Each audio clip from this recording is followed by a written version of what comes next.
Olá, boa noite a todas e todos. Sejam bem-vindos. A gente está começando agora a nossa primeira live aqui no Instagram da Infância Arte. Né? A ideia é que a gente possa ter esse espaço para conversar com as famílias, para conversar com educadores, enquanto a gente está nesse tempo em casa, cuidando da gente, cuidando da sociedade como um todo, nesses tempos difíceis de pandemia. A gente tem um projeto na Infância Arte que a gente pretendia ter começado, né? E aí veio esse tempo da gente ficar em casa, mas um projeto de rodas de conversa com temas relacionados à infância, que a gente pudesse fazer essas rodas de conversa com famílias, né, com educadores. A gente já começou alguns cursos e também pensando desde o casal grávido, né, desde quem está se preparando para receber uma criança. E aí foi pensar nesse nosso projeto que fez a gente escolher o tema dessa nossa primeira conversa e escolher também o nosso primeiro convidado. Né? Então, eu sou Bruna Morizani, sou coordenadora pedagógica da Infância Arte, sou também professora da Faculdade de Formação de Professores da UERJ, e a gente fez a opção, né, por fazer essas lives com convidados. Né? É um espaço para que pessoas especialistas em alguns assuntos sobre infância possam conversar com a gente. A gente colocou aí as quartas-feiras nesse horáriozinho da noite. Né? Então, o nosso tema de hoje, né, ele vem com uma pergunta provocadora, né, como proporcionar um desenvolvimento saudável para as crianças. E a ideia é que a gente possa conversar um pouquinho sobre aspectos do desenvolvimento infantil, desde a gestação até a primeira infância. Né?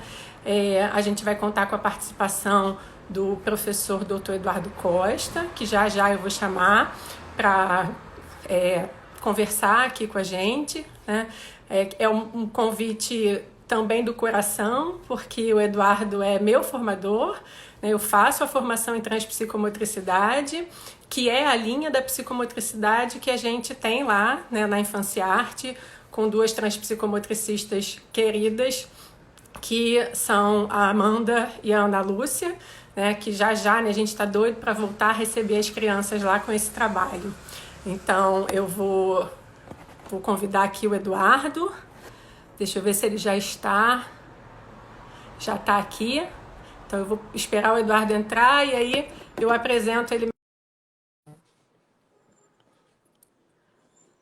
Então, como eu estava falando para vocês, o Eduardo é, é uma pessoa querida, tá ele aí, né?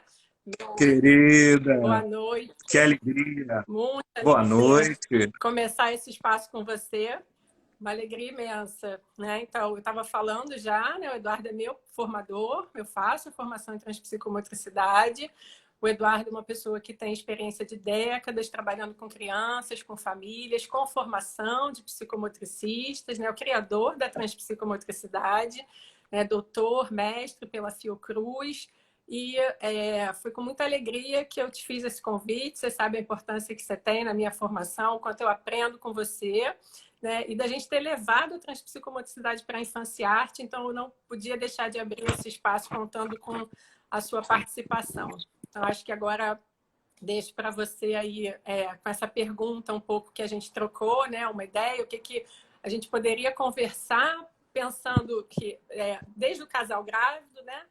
Essas famílias que estão se preparando para receber uma criança, até aquelas que já têm as crianças ali pequenininhas, então pensar um pouco o que é importante, o que é fundamental que a gente garanta para as crianças, para que elas se desenvolvam de uma forma saudável, adequada, né? Não só fisicamente, mas a gente pensa especialmente psiquicamente, emocionalmente. Então, eu sei que as suas contribuições vão ser fundamentais para a gente pensar sobre esse tema.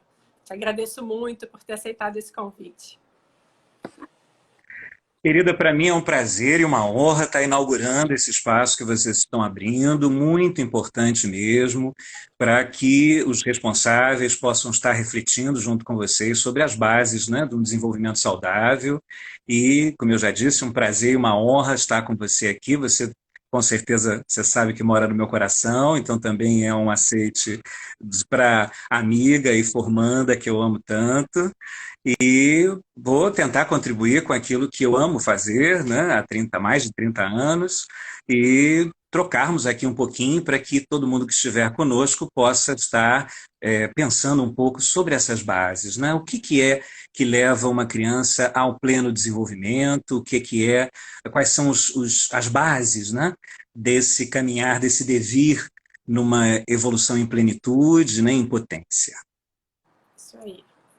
Então, acho que a pergunta está lançada, então se você puder trazer alguns aspectos lá, desde a gestação, né, como a gente conversou um pouquinho, já vi que tem algumas gravidinhas aqui acompanhando a gente, estou vendo aqui o pessoal que já está assistindo, então o que você considerar que é importante trazer para a gente, a ideia é que você fale, e aí conforme a gente for conversando, se aparecer, se alguém quiser mandar alguma questão, manda aqui, eu vou acompanhando e faço para o Eduardo, e qualquer coisa eu entro aí para te pedir algum detalhe mais específico.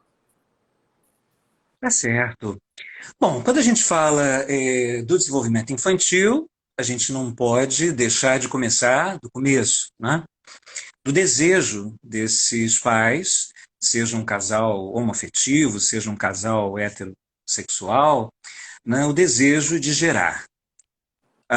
O desejo de receber, então, uma criança e acompanhá-la no seu desenvolvimento e acompanhá-la no seu progresso enquanto se constitui como sujeito. Esse desejo é seguido da própria gestação, né, do projeto da gestação. E, às vezes, nós esquecemos que o bebê já é um sujeito dentro do útero materno, né? É claro que já se pensa que muito antes disso, mas a partir da 13ª semana de gestação, a gente já, por pesquisas realizadas por Alessandra Piontelli e por seus precursores, Milani e Comparetti, já sabemos que existe um sujeito ali. Não é apenas um corpo em desenvolvimento, mas é um sujeito que, inclusive, se manifesta a partir das suas próprias sensações. Então, esse momento da gestação, né, é um momento muito precioso que deve ser acompanhado. Hoje nós falamos da importância do trabalho com o casal grávido, onde o pai e a mãe possam estar revendo mesmo o seu lugar de filho, o seu lugar, as suas relações com seus próprios pais, as suas sensações ao longo dessa trajetória de tantas mudanças, mesmo sendo mudanças mais radicais na mulher, também provocam muitas mudanças no homem. Estou citando aqui o casal heterossexual, mas só porque nós temos mais no cotidiano, né, para que as pessoas entendam, mas isso se aplica a qualquer parceria, né, que vise a chegada de um bebê. Então, nesse processo gestacional, a gente vai rever, né, o homem, o lugar de filho, a relação com seu próprio pai, a relação com sua própria mãe, assim como a mulher, né? E todas as marcas que esse corpo já trazia, marcas históricas pelas experiências positivas e negativas que essa gestante já vinha trazendo, estão ali presentes no momento gestacional. Então é muito importante acompanhar e viver cada uma dessas etapas, né, com o suporte, especialmente, né, já que falamos da transpsicomotricidade, de um psicomotricista, de um terapeuta, que possa estar ajudando, né, nessa elaboração dessas questões tão delicadas que vão estar envolvidas tanto no desenvolvimento biológico dessa criança, né, quanto no seu desenvolvimento psíquico. A partir desse momento gestacional, a gente pensa na questão do parto. É um outro momento chave para a chegada desse bebê. Raramente a gente reflete sobre as formas de parto, né, mais adequadas para um desenvolvimento pleno da criança. E nesse período todo de trabalho que eu tenho, eu sempre questionei o número excessivo de cesarianas que a gente vinha tendo, né, nos hospitais. Há pouco tempo houve um movimento de conscientização, né, e a busca de que isso se alterasse. É claro aqui que eu não estou dizendo que a cesariana não é importante e necessária em muitos momentos, né, mas que ela não seja, pelo menos, marcada com tanta antecedência, que ela não seja a primeira escolha de uma gestante absolutamente saudável, que não tenha dificuldade nenhuma de ter um parto normal. É claro que também há gestantes que se preparam para que esse parto seja natural, seja normal, e ele não acontece. São frustrações que a gente vai ter que lidar. Mas, pelo menos enquanto projeto, pelo menos enquanto escolha, é sempre mais interessante para esse bebê e também para essa gestante e o pai, um nascimento o mais natural possível. Hoje nós temos obstetras homeopatas, nós temos obstetras naturalistas, que fazem partos de cócoras lindíssimos, partos na água, que, no nosso ponto de vista, são os partos mais interessantes. Eu falo isso como terapeuta, como pai, como avô, né, já que tanto minha filha quanto os meus netos nasceram de partos naturais. Né? A diferença entre um parto natural e um parto normal é que no natural a gente busca não interferir com a fisiologia da mulher, com suas necessidades de deambular, de soltar sons, ou seja, a mulher tem o lugar de privilégio que ela merece nesse momento que é dela, do casal, né, de chegada desse bebê. E o parto normal é um parto mais tradicional, muitas vezes feito deitado, né, algumas vezes com uso de fórceps. Hoje, raramente, mas ainda há. Então, não respeita tanto essa fisiologia. Por exemplo, quando você deita uma mulher, o centro de gravidade dela dificulta a saída desse bebê. Né? Então, todas essas questões que parecem objetivas, elas têm reflexos subjetivos nesse bebê, na chegada desse bebê, na qualidade das suas relações com o mundo que ele chega. Não sei se você quer que eu prossiga ou se você vai Não, pode trazer questões em prosseguir. cima Pode disso. prosseguir. Eu acho que é importante essa sua fala sobre o parto, né? Para trazer esse olhar para a constituição psíquica desse bebê que está chegando, que eu acho que a gente não tem muito isso, né? Acho que mesmo nas campanhas, o que a gente viu, né, recentemente, teve uma campanha grande no período que eu estava grávida, por exemplo, né, da Letícia. Eu tenho duas experiências, um parto normal, eu não fiz parto natural, e uma cesárea por necessidade, depois de 9 horas de trabalho de parto.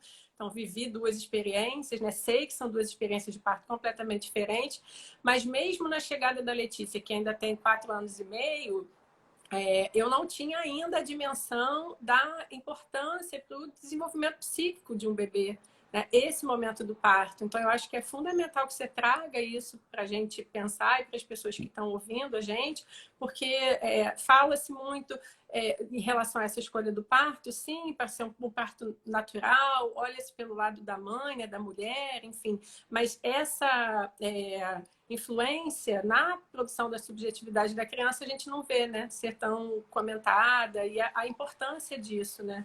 Então, acho fundamental que você traga esse ponto, e enfim. Mas vou deixar você prosseguir.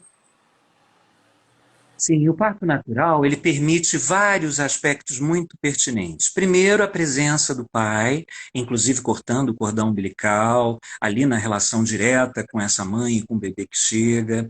A permanência do bebê na relação com os pais desde o momento do nascimento, ou seja, esse bebê não é levado para a incubadora, ele não é levado, ele não é afastado dos pais, ele é colocado em alojamento conjunto. Então, são preocupações, né, exatamente para estabelecer uma linha de continuidade, porque nós dizemos que há uma gestação extraútero. Os primeiros meses do bebê, eles são meses muito importantes, muito sensíveis, né, e que podem acabar trazendo marcas para o futuro da sua comunicação, do seu desenvolvimento cognitivo, do seu desenvolvimento motor. Né? Então, todos esses cuidados iniciais, eles vão salvaguardar a potência do bebê. O bebê é um núcleo pulsante, ele é o ser mais saudável que existe. Ele é capaz, inclusive, de passar por situações muito negativas e ultrapassá-las, né? Ele é o ser mais resiliente, mais potente dentre os seres humanos. Só que, infelizmente, com as intervenções, né, muitas vezes descuidadas e sem perceber a sua subjetividade, vão, de alguma maneira, embotando essas potências, né? Vão enrijecendo esse bebê, vão tornando muito menos potente, muito menos pulsante, né? Inclusive podendo gerar, alguns autores vão trazer, problemáticas sérias a nível psíquico posteriormente, né? Então, é um momento de muito cuidado, de muito. Também é um momento de adaptação desses pais, né? São muitas dúvidas, porque é isso, ninguém sabe o que é lidar com o bebê que chega, né? E mesmo quando você tem mais de um filho, a segunda gestação será outra, esse sujeito será outro, né? Então, é sempre um mistério. E nesse mistério, quanto mais preparado esse casal estiver, quanto mais em sintonia ele estiver, né? E aí nós trazemos também um aspecto que me parece muito importante, né? Que são os aspectos de gênero, né?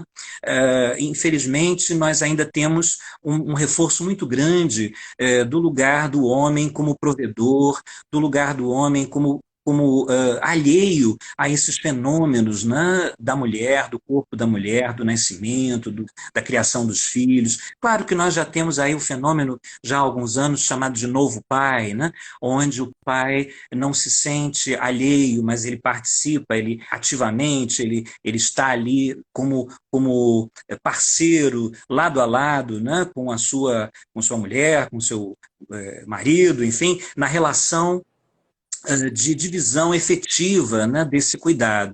Mas, infelizmente, pelas pesquisas mais atuais, por exemplo, do Promundo, que é um instituto voltado para esse olhar da paternidade, ainda temos uma distância muito grande entre o ideal e o que acontece hoje. Então, é muito importante que o homem perceba o seu lugar, a sua importância no desenvolvimento infantil.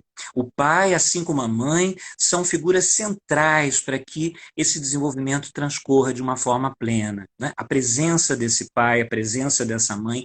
E vou dizer, mesmo que esse casal não se mantenha casado, né? Mesmo que esse casal não consiga sustentar a sua relação, a figura do pai e da mãe são figuras centrais para um desenvolvimento pleno, né, da criança. Então, é preciso valorizar esse lugar do pai e da mãe desde os primórdios, desde esse momento mágico do nascimento e durante toda a vida da criança.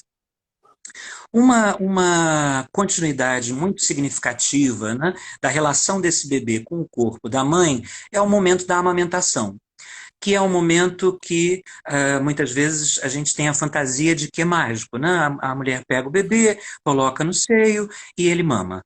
Infelizmente, existem vários obstáculos e várias questões que a mulher precisa ser orientada, e muitas vezes na própria maternidade a enfermagem cuida disso, a fonoaudiologia cuida disso, mas também os psicomotricistas, quando fazem um trabalho com o casal, podem orientar tanto a questão da formação do bico, quanto a questão da pega, né, a questão da periodicidade. Há anos atrás, né, havia uma orientação específica de 3 em 3 horas, X tempo em cada seio. Hoje nós temos a livre demanda, né, ou seja, o bebê deve ser atendido quando ele desejar. Ah, mas eu vou deixar meu filho mimado se eu pego ele toda hora no colo, se eu atendo a essas demandas? De jeito algum. Né? A gente diz que a criança mimada é aquela que não tem a satisfação real das suas necessidades. Ela tem substitutivos. Então é quando a gente erroneamente, às vezes, por passar muito tempo fora de casa, chega todos os dias com um presente, não dá limites para a criança. Isso é que é transformar o filho num pequeno déspota, né? Numa pessoa sem noção das suas próprias potências, mas também dos seus próprios limites. Agora, atender às necessidades da criança quando ela chora, quer dizer, nunca se deve deixar um bebê chorando no berço, né? Isso é algo que a gente precisa aprender, né? Um bebê que chora, ele está trazendo ali um sentimento de esfacelamento, um sentimento de vazio, né? Então é no momento em que a gente o pega no colo, e aí a gente evoca um paradigma que é do understand, né? Quer dizer, colocar os braços embaixo, e understand é a palavra de compreensão, né? A escuta e a compreensão do bebê, de fato, são a chave do seu bom desenvolvimento, né? Se os pais se ocupam em observar, em perceber quem é esse sujeito, quais são suas necessidades e procuram atendê-las, com certeza eles vão estar cultivando um devir muito mais saudável, um devir sem tantos obstáculos, apesar de o desenvolvimento trazer também alguns obstáculos que são transponíveis, mas que são inevitáveis, né? E também os pais, né, vão cometer erros, isso faz parte do ser humano, né? Mas quando a gente tem consciência, quando nós estamos na observação atenta do nosso filho, é possível, então, resgatar, né? Se eu cometo um erro em determinado momento, no momento seguinte eu posso repará-lo. Tem várias pessoas aqui comentando, né, reforçando essa sua fala, né, de que não se deve deixar um bebê chorar, né, porque a gente às vezes escuta e nesse momento de internet que a gente tem informação que vai para todos os lados, né, há linhas que dizem deixa chorar, né, chega uma hora que e não é isso, né, então tem pessoas aqui achando ótimo que você esteja reforçando isso. E quando você começou a falar da amamentação, me veio também, se você puder falar um pouquinho disso. Você falou da preparação para esse momento e de como não é, né, esse paraíso todo, posso dizer isso de cadeirinha, amamentei as duas, e foram dois processos iniciais bastante difíceis, bico rachado, que sangra, muita dor, mas era aquilo assim, né, que eu não vou deixar de amamentar as minhas filhas, mas não é fácil mesmo não. Mas me ocorreu algo que a gente vê acontecendo ainda mais nesse momento, né, de celular na nossa mão, né? E eu queria que você falasse um pouquinho disso, desse momento da amamentação como um momento de relação dessa mãe com esse bebê, né? E o que é isso, né? O olhar da mãe para esse bebê que está sendo amamentado e a diferença das mães, né, nesse nosso contexto contemporâneo que estão com o bebê nos braços, o bebê no seio, mas ela está virada para o outro lado com o celular. Se você puder falar um pouquinho disso, né, dos efeitos disso, que aí já seria o contrário do investimento nesse desenvolvimento saudável, né? Mas se você pudesse falar um pouco dessa relação nesse momento da amamentação, acho que seria importante. Bom, se tiver alguma mamãe dando de mamar nesse momento, faça uma divisão entre assistir-nos e olhar o seu Ótimo. bebê. Mas, sim, é preciso que a gente entenda que a amamentação não é um ato nutricional apenas. Ela não apenas está investindo na imunidade dessa criança, investindo na sua nutrição. É um momento de religação de dois corpos que já foram um só. Né? Então, é um momento mágico de encontro, né? Onde a ligação do olhar ela é tão importante quanto a relação bico do seio-boca.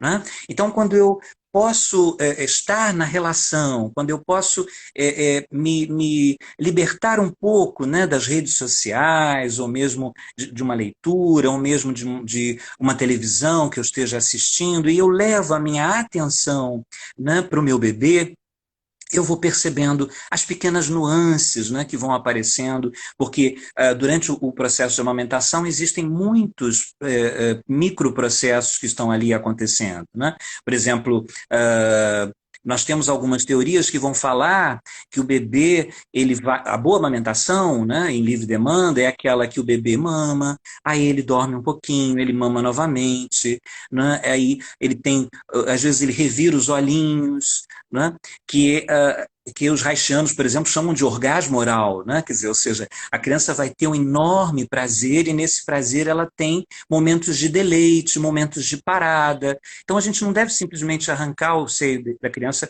porque ela parou por um minuto. Vamos esperar para que ela volte, né?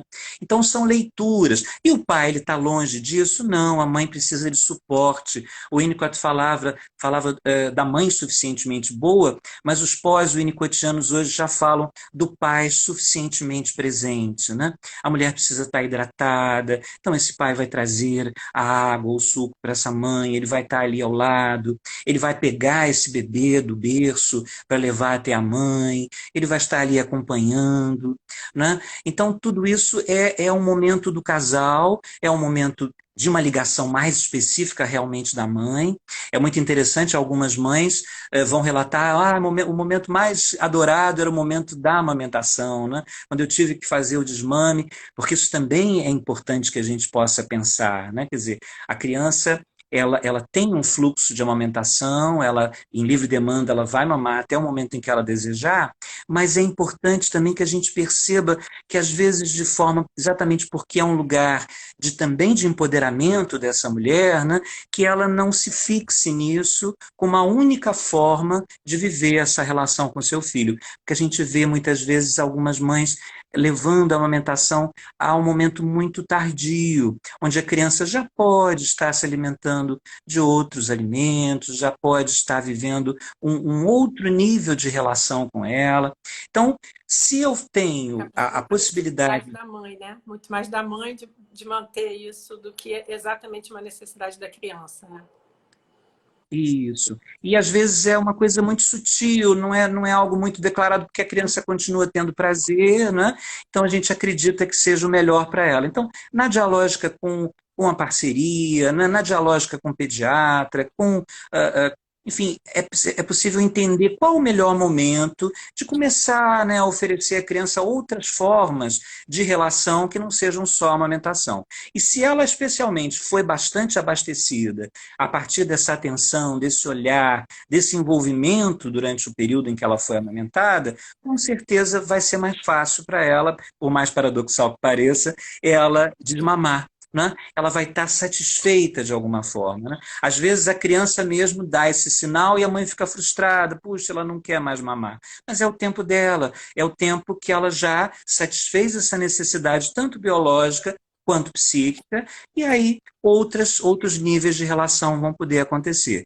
Mas, sem dúvida, quanto mais atenção eu dou ao meu bebê, quanto mais olhar eu posso trazer para a relação, mais eu vou compreender as nuances que aparecem, mais eu vou atender as necessidades desse bebê e vou investir no seu futuro. Apareceram alguns comentários aqui, um em relação à mamadeira, né? Quando por alguma questão a criança não pode ser amamentada, que esse olhar, esse cuidado, esse amor, essa relação também pode e deve, né, ser vivida, se é a mamadeira, né, o caminho para alimentar a criança. Na hora que você começou a falar do pai, tinha acabado de chegar uma pergunta aqui, qual o papel do pai? Algumas pessoas comentando, né, como o suporte, né, desse companheiro, desse parceiro na hora da amamentação sempre foi importante, né? Fundamental. Então, só para ver aqui que o pessoal está participando, interagindo aqui com você. Que bom, que bom. Essa pergunta é muito pertinente, porque a gente fala de um ideal, né? Mas, como eu disse, há percalços no caminho, e esses percalços podem ser ultrapassados com qualidade. Então, se não há possibilidade de amamentar no seio, é possível estabelecer uma relação de prazer com a criança com a mamadeira, na mesma sistemática. Esse bebê vai ser atendido, eu não vou dividir minha atenção.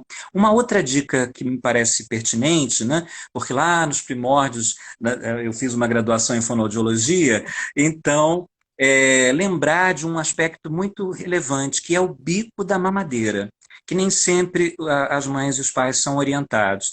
Assim, às vezes a pessoa fica com uma fantasia que a criança não está conseguindo sugar, com aquele furinho que vem no bico, especialmente eu recomendo sempre o bico ortodôntico, que é aquele bico que tem uma viradinha para que não haja a mordida aberta depois se a criança mantém a mamadeira por mais tempo. Né?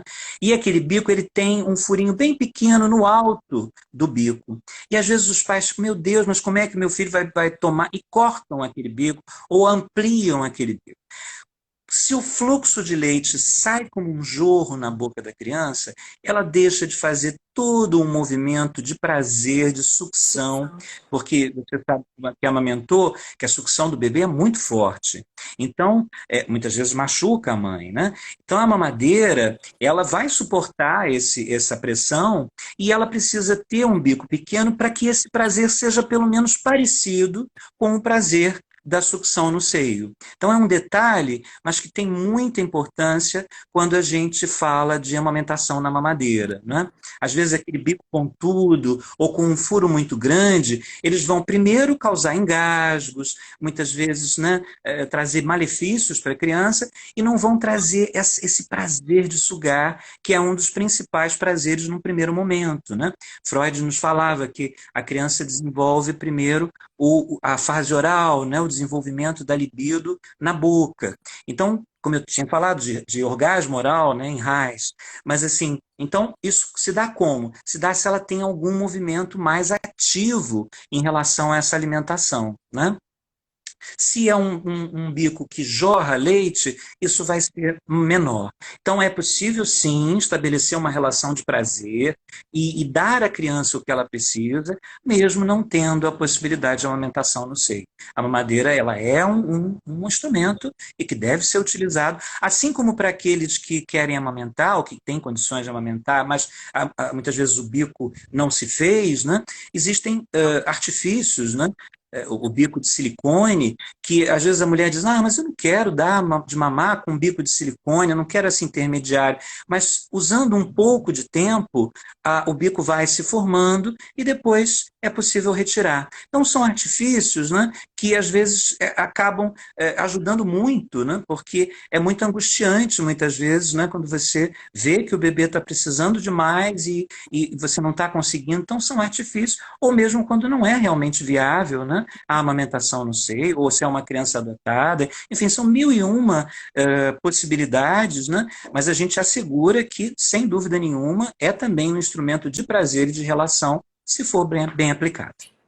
Você estava falando, né, da questão da escolha do bico, da mamadeira, e aí me veio a chupeta.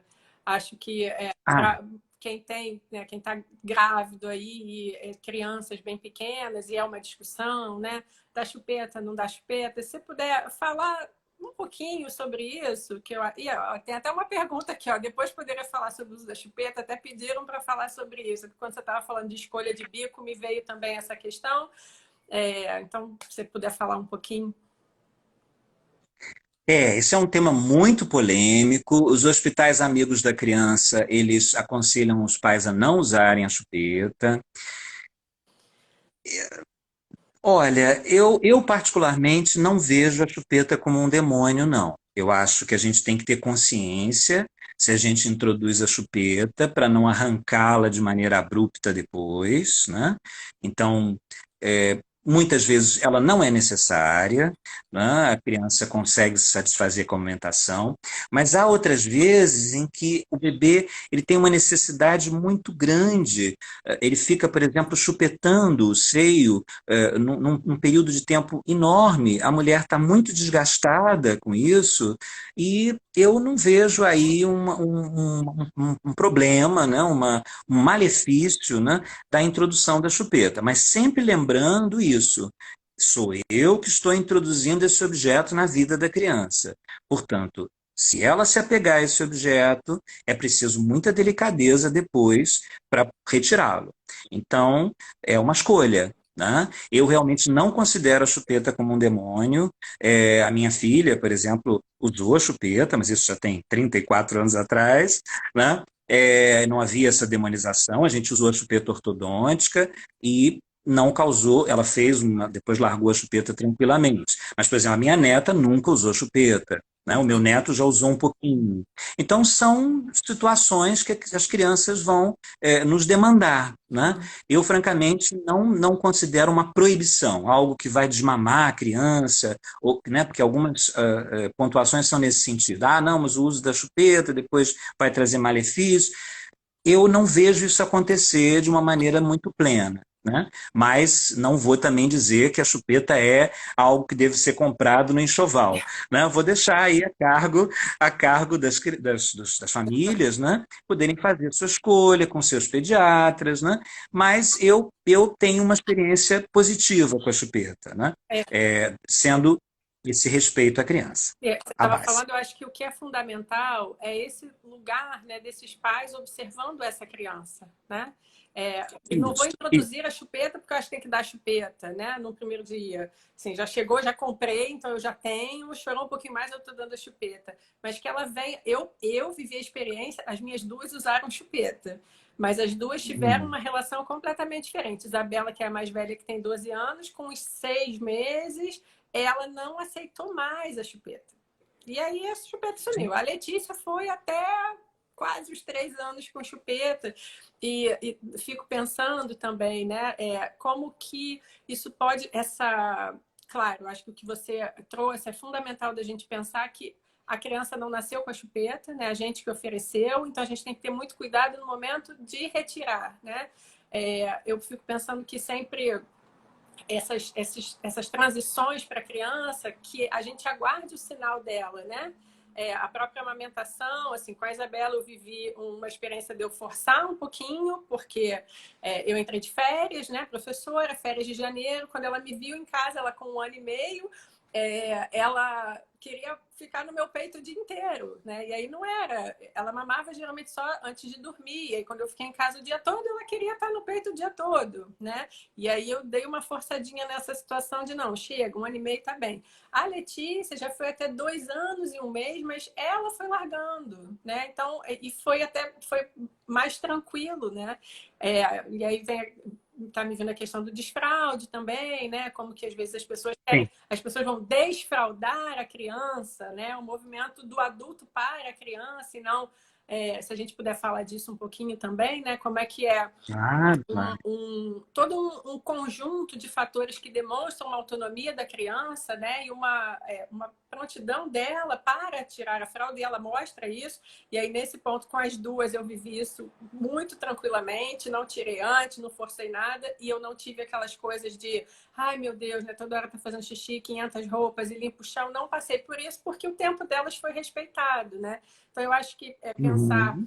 desde o que você está falando, né? A criança que chega, o processo de amamentação, se eu dou ou não a chupeta, né? Esse lugar de realmente estabelecer uma relação com esse bebê, com essa criança, em que a gente possa ir conhecendo essa criança, né? E percebendo o que ela mostra para a gente que é a necessidade dela, né? Então, isso é o choro. Então, se está chorando, tem uma necessidade a ser atendida ali. Então, que eu Uhum. atenda. Isso não vai mimar, não vai estragar o meu filho. Pelo contrário, assegura ele emocionalmente, né? Enfim, algumas coisas que você já colocou aí que eu estou resgatando para fazer esse fio aí, desde do parto que a gente estava falando, para chegar em outros momentos que nesse processo de desenvolvimento das crianças, às vezes nós adultos atropelamos as coisas para elas e como isso vai interferindo nesse desenvolvimento psíquico delas também, né? Então, só para... Com certeza. Eu acho que o grande segredo é estabelecer essa sintonia fina, né? Essa percepção aguçada das respostas da criança às nossas ações, das suas demandas espontâneas. Então, a questão da chupeta é assim como a questão do controle esfincteriano, né? Há pessoas que tentam começar um controle esfincteriano da criança aos 6 meses. Isso realmente acaba gerando um nível de tensão no corpo desse bebê e totalmente inadequado, porque ele ainda não tem maturação neurológica e física para poder se sentar num piniquinho, por exemplo, né? Para poder fazer esse desfraude. É claro que se a gente for pegar um exemplo mais radical, as índias levam os bebês sem fralda nos seus próprios corpos e quando elas percebem a partir da movimentação do bebê, né, que ele vai fazer cocô, vai fazer xixi, elas tiram eles das costas e eles fazem, né, no chão, enfim, na floresta, né? Agora, infelizmente, a gente não tem, a gente perdeu esse feeling tão preciso, né? Então a gente ainda usa as fraldas, né? Acho que até teve outro dia, alguns anos atrás, uma pessoa global, enfim, que fez esse artifício, começou a introduzir, não usou fraldas no bebê, né, e fez esse percurso. Mas é muito raro e pontual que a mãe hoje em dia, né, já que ela está inserida no mercado de trabalho, ela está, né, muitas vezes tem outros filhos, né, possa fazer essa sintonia ainda tão fina, mais fina ainda do que o habitual. Mas se eu tenho uma sintonia fina com meu bebê, né, eu percebo exatamente as suas necessidades e vou atendendo essas necessidades. Antes dos 18 meses, a gente não deve pensar em desfraude. Né? É claro que isso é uma data muito relativa, cada bebê tem um desenvolvimento, né? Mas a gente coloca como um marco para que a partir daí a gente comece a perceber se a criança já tem noção, né, quando ela fica molhada, quando ela está com fezes, né? Ela vai mostrar esse caminho e a gente vai podendo, junto com ela, entendendo que, por exemplo, às vezes a gente não valoriza, né? A criança quer manipular o seu cocô, que a gente fica horrorizado, né? Ou quer dar tchau para o cocô quando já usa o piniquinho, porque em termos psíquicos, as nossas produções, e a criança começa a entender que ela pode produzir algo nessa fase, né? São preciosas, né? Então é preciso delicadeza, não dizer que a criança está suja, não dizer que a criança, né, não sabe se comportar quando ela se sujou, quando ela está, quando ela evacuou, quando ela urinou, assim como na enurese noturna, né, no xixi na cama. É preciso entender que também existem representações psíquicas para a enurese, né? É claro que também a questão da maturação, né, do controle esfincteriano, óbvio, mas muitas vezes o xixi ele é um envelope. Né? A criança muitas vezes ela está com alguma carência, com algum vazio, e ela, de alguma maneira, quando ela relaxa na cama, ela vive um certo envelopamento do seu próprio xixi. Aí a gente passaria uma live inteira falando disso, mas só vou levantar esse aspecto, né, para que a gente entenda que a fisiologia e o psiquismo eles estão intrinsecamente ligados. Eles não há para a psicomotricidade, não, especialmente para a transpsicomotricidade, não há separação entre corpo e psiquismo. Então, toda necessidade biológica da criança é também uma necessidade psíquica. E eu preciso de delicadeza para que nessas passagens, né, que a gente considera maturativas, né, considera passagens importantes, e são realmente, né, para que a criança possa conquistar a sua autonomia, a gente possa reconhecer os níveis de dependência que sustentam essa autonomia. Edgar Morin, que é um autor que eu amo muito, que sustenta a transpsicomotricidade, vai falar que a verdadeira autonomia é o reconhecimento das nossas dependências, seja na fase de bebê ou seja na fase de adulto. Né? Nós nunca somos totalmente livres, nós sempre precisamos de coisas, de pessoas, de circunstâncias que nos apoiem. Então, ainda mais quando o nosso psiquismo é frágil, ainda não tem uma potência de elaboração muito grande, como na primeira infância. Né? Então é preciso que os pais entendam que o bebê ele não tem ainda um aparato para ter respostas de adulto. Isso parece uma banalidade, mas infelizmente não é, porque nós chegamos numa pracinha, ou nós recebemos os nossos clientes, ou na casa de brincar, ou no consultório, e nós vemos muitas vezes algumas expectativas, né, que são incoerentes com a potência desse bebê. Esse bebê é muito potente, mas ele não é um adulto, ele não tem capacidade de responder como um adulto. Por isso ele vai fazer birra, por isso ele vai mostrar muitas vezes a sua insatisfação de forma histriônica, porque ele é um bebê. Né? E a gente precisa respeitar esse crescimento aos poucos. Né? A gente vê, por exemplo, histórias de adultos na clínica que tiveram que crescer muito rápido para corresponder às expectativas sociais e parentais, e o quanto isso é prejudicial, né? O quanto isso muitas vezes rouba a gente da pureza e da possibilidade de viver o mundo de uma forma paulatina, né, aos poucos. Um outro aspecto que também é fundamental e que hoje, graças à expansão da filosofia Pickler, vem sendo revista, é a questão do desenvolvimento motor de base. A criança não precisa de nenhuma ajuda para o seu desenvolvimento motor de base. Nem para arrastar, nem para engatinhar, nem para andar, Sustentar o nem para sustentar pescoço. o pescoço, nem para sustentar o pescoço, exceto se ela tiver um quadro de deficiência, se ela tiver, né, uma hipotonia, algo que infelizmente se caracterize, e aí, com o auxílio terapêutico, ela vai conseguindo conquistar essas etapas. Mas uma criança dita normal, uma criança sem atravessamentos biológicos, sem atravessamentos psíquicos graves, ela vai ganhando esse movimento. Então, assim, evitem, por exemplo, uma coisa que é muito, muito, muito prejudicial é o andador. Infelizmente, houve uma lei que estava para passar proibindo os andadores, mas infelizmente, essa lei não vem sendo, não vingou, né, não vem sendo respeitada, e a gente vê anúncios de andadores no Facebook, né, nas outras mídias. Por favor, não coloquem seu filho no andador. Né, nem segurem as mãos da criança, fazendo com que ela ande antes dela demonstrar essa potência, porque isso acelera processos físicos mesmo, gerando tensões muito, muito prejudiciais em todo o corpo da criança e também tensões psíquicas, porque a criança, de alguma forma, ela está sempre conectada com as nossas necessidades. Olha que coisa interessante, né? Você sabe muito bem disso, mas para o público em geral é importante, né? A criança está sempre conectada com as nossas necessidades e os nossos pedidos, mesmo que inconscientes. Então, a gente precisa ter muita consciência do que a gente está pedindo ao nosso bebê. Né? Será que a gente quer que ele seja um adulto rápido? Porque realmente lidar com essas agruras, né, algumas vezes bastante difíceis, né? Às vezes pequenos adoecimentos da criança deixam a gente transtornado quando a gente está no início, né, da paternidade, da maternidade.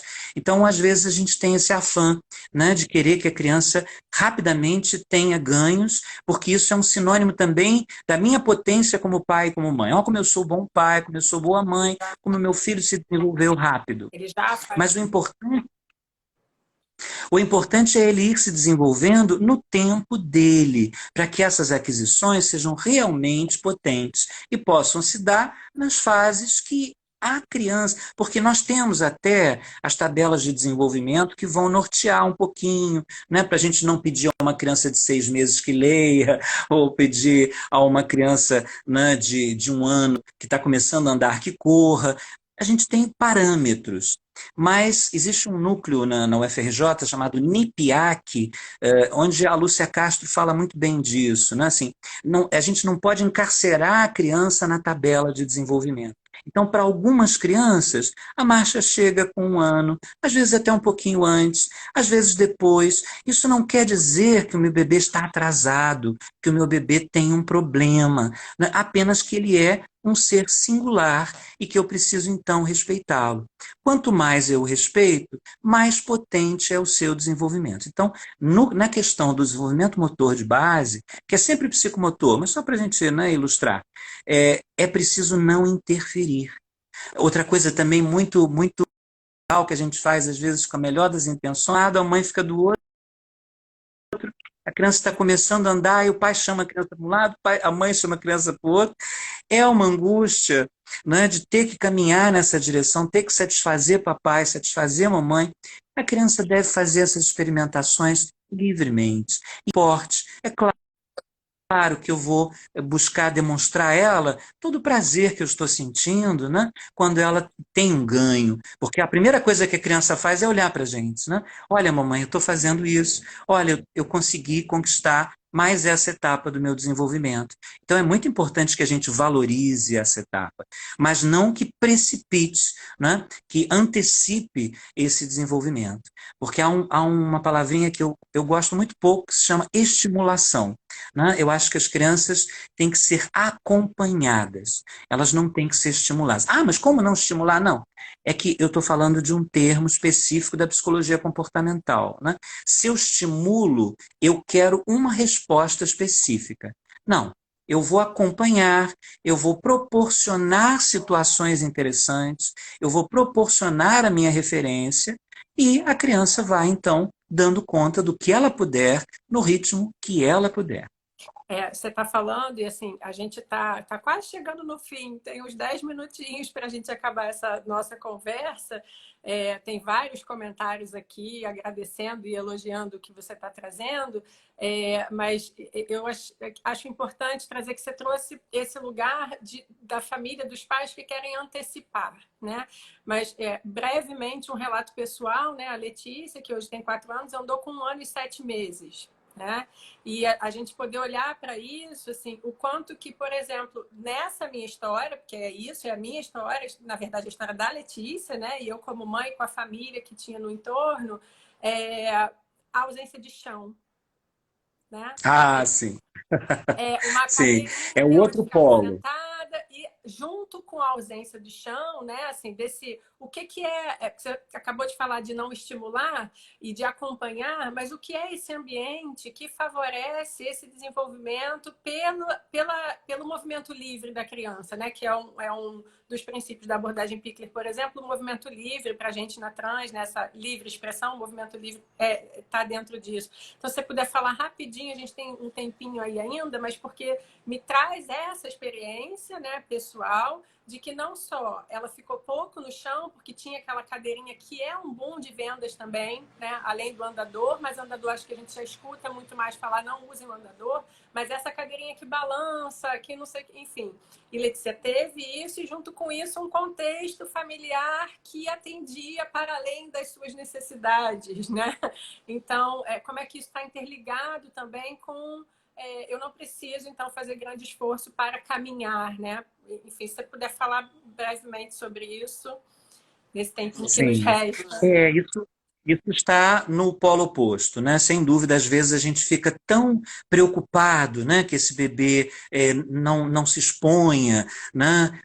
O chão é sujo, eu não vou gelado, eu não vou botar o meu bebê no chão. Isso realmente acaba sendo muito prejudicial, né? Porque para que a criança possa viver essas passagens, né, por exemplo, do decúbito ventral, né, de barriguinha para cima, para virar, para arrastar, ela tem que estar no chão. Né? Então é preciso, se a gente está preocupado, a gente limpa muito bem direitinho esse chão, né? Coloca uma superfície que não seja móvel para que a criança possa estar, mas é preciso que ela esteja realmente no solo, porque é o que vai trazer o suporte para que ela possa fazer esses ensaios, para que ela possa experimentar o seu corpo e ir fazendo esses ganhos objetivos em termos da sua marcha, do seu engatinhar. Então, isso é um fator realmente muito importante. O colo, ele é muito importante a partir da necessidade da criança. O chão é também importante para que ele possa estar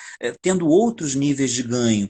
Então, é preciso a gente não ficar atendendo a nossa necessidade de estar sempre com o bebê colado em nós, né? Porque muitas vezes essa é a necessidade, para que ele esteja bem, para que nós estejamos bem. Não, é preciso entender que ele precisa viver, ele precisa ser colocado em situações onde ele possa ter autonomia. E nada melhor do que o bebê no chão. A gente sabe que o bebê colocado no chão, muitas vezes ele vai começar a aprender, né, sobre a sua movimentação, sobre suas mãos, sobre os seus pés, né, sobre a possibilidade de rolar. Então, tudo isso tem como pré-requisito esse espaço entre o corpo dos pais e o corpo da criança, né?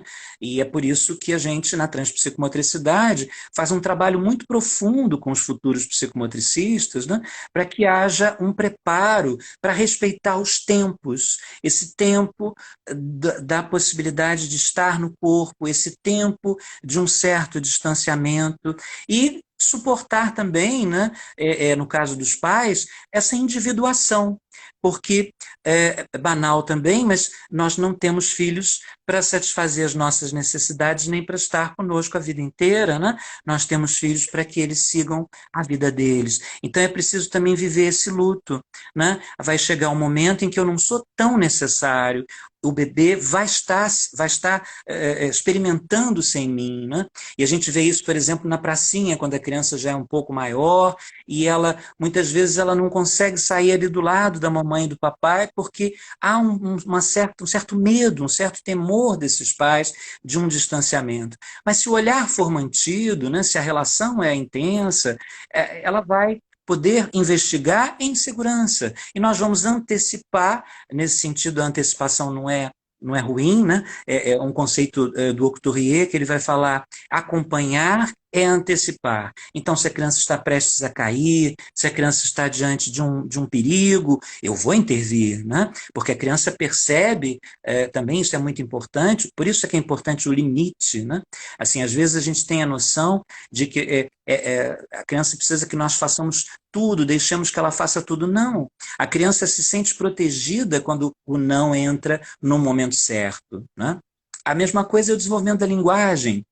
Não adianta querer que um bebê seja bilíngue, trilíngue. Eu, particularmente, não gosto muito dessa perspectiva de obrigatoriedade. Claro que se a família é bilíngue, é trilíngue, isso está naturalmente acontecendo na relação. Agora, sentar o bebê para uma hiperestimulação são coisas que antecipam, muitas vezes, né? É, é, situações que a criança ainda não está madura, né? Então é preciso, acho que a grande chave, né, já que a gente está finalizando, assim, a grande chave, aí a gente pode falar da criança de 2, 3, 4 anos, cada vez ela vai ganhando mais autonomia, e a grande chave é essa relação, esse vínculo que se formou, e que infelizmente hoje há pesquisas que mostram que ele vem estando fragilizado em algumas famílias, né, por conta do tempo que nós passamos na rua, por conta da terceirização. Então, é a qualidade desse vínculo que vai fazer com que a criança vá tendo suas conquistas cognitivas, motoras, afetivas, e que nós possamos estar como referência para que ela possa se constituir como sujeito, mas dentro de um processo onde ela seja a protagonista. Né? É basicamente disso que a gente trata durante toda a formação em transpsicomotricidade educacional. Né? Quer dizer, dar a esse futuro psicomotricista, esse educador nessa área, subsídios para que ele tenha sim, muita bagagem, muitos instrumentos em termos de estratégia, mas que, acima de tudo, a criança seja a protagonista do seu próprio desenvolvimento. É. Maravilha, Eduardo. Eu acho que se a gente ficar com duas coisas que você falou aí agora, né, fechando, a questão do vínculo, né, e aí me fez pensar desde o vínculo desse casal que espera esse bebê, né, um vínculo entre essas mães, esse pai e essa mãe, enfim, esses pais que estão esperando essa criança, né, o vínculo que se mantém vem o parto, então esse vínculo físico mesmo que pode ser mantido do bebê com a mãe, né, e o pai ali próximo, enfim, o vínculo na amamentação, o vínculo que vai sendo construído e fortalecido na troca de fralda, no banho, em cada momento que, né, esses pais vivem com essa criança, o vínculo nesse momento de brincadeira. Você deu o exemplo do parquinho, a gente não vai poder falar da brincadeira aqui, né? Assim, tá acabando mesmo, a gente precisa encerrar, porque senão o Instagram vai encerrar com a gente, por conta do tempo.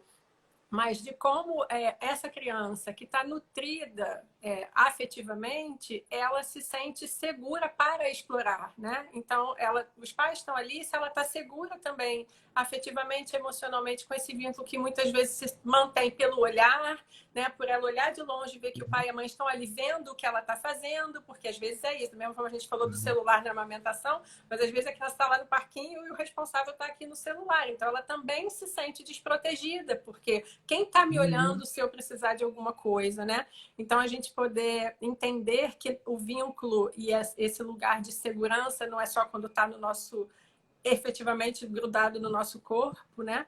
Mas de que esse espaço de liberdade para essa construção de autonomia, para um desenvolvimento saudável, pleno dessas crianças, tem a ver com esse vínculo que é construído, que não permanece só por um contato físico, mas por toda a história vivida, né, dessa criança com esses pais, e muitas vezes é o olhar, é a voz que acompanha, né, uma presença no mesmo espaço, assegurando essa criança para as descobertas, para as explorações que ela pode fazer com o que ela tem de potencial, né? Então, assim, quero te agradecer muito. Não sei se você quer finalizar aí alguma coisa. Deixar o convite assim para as pessoas. Eu estou vendo aqui, a gente tem muitas pessoas, tem o pessoal da Trans aqui, a nossa turma está quase toda aqui, né? Profissionais da Infanciarte, pessoas que frequentam a nossa casa lá, Infanciarte, com os seus filhos, enfim, colegas de trabalho. Tem muita gente assistindo a gente, já passou de 90, agora a gente está com 79 pessoas aqui vendo a gente. deixar o seu recadinho final, mas eu queria já fazer um convite, que você está aí formando uma nova turma da Transpsicomotricidade, eu estou fazendo essa formação, então quem quiser procura lá o Instagram da Transpsicomotricidade para... primeiro para acompanhar e também para quem tiver interesse em fazer a formação, você está montando aí a nova turma, eu não queria deixar de falar isso também. Querido, eu te agradeço. Então, fica realmente como convite. Até o dia 15 agora de abril, nós estamos recebendo ainda entrevistas e vamos começar a nova turma agora no final de abril. Então, para quem quiser se tornar psicomotricista, é só nos procurar. Para os pais, né, que estão começando a jornada, respirem, olhem os seus bebês, olhem suas crianças. E Reich dizia uma coisa muito interessante, né? Que a alegria, a felicidade, elas estão em pequenas coisas, né? Na possibilidade de você ter relações verdadeiras com a sua família, de dar espaço às suas crianças para viver o que elas precisam, né? Isso é que vai trazer alegria e felicidade para vocês e para os filhos de vocês. E também queria convidar aqueles que ainda não conhecem a Infanciarte, que é um espaço maravilhoso e que a Bruna coordena, que tem uma equipe linda e que pode também ajudar vocês nesse caminho, né? Nessa construção tão delicada que é a parentalidade, que é o desenvolvimento infantil. Quero agradecer mais uma vez de estar iniciando esse ciclo e sei que toda quarta-feira às 7 horas vocês vão estar trazendo para a gente coisas muito significativas e muito importantes, né, para todas as famílias. Isso aí. Então, você já deu meu recado final. Quarta-feira que vem a gente tem a próxima live. Acompanha aí que a gente vai fazer a divulgação. Eduardo, muito obrigado. Obrigado a todo mundo que acompanhou a gente. Vai ficar salvo lá no nosso story já já para quem perdeu ou quem quiser ver de novo.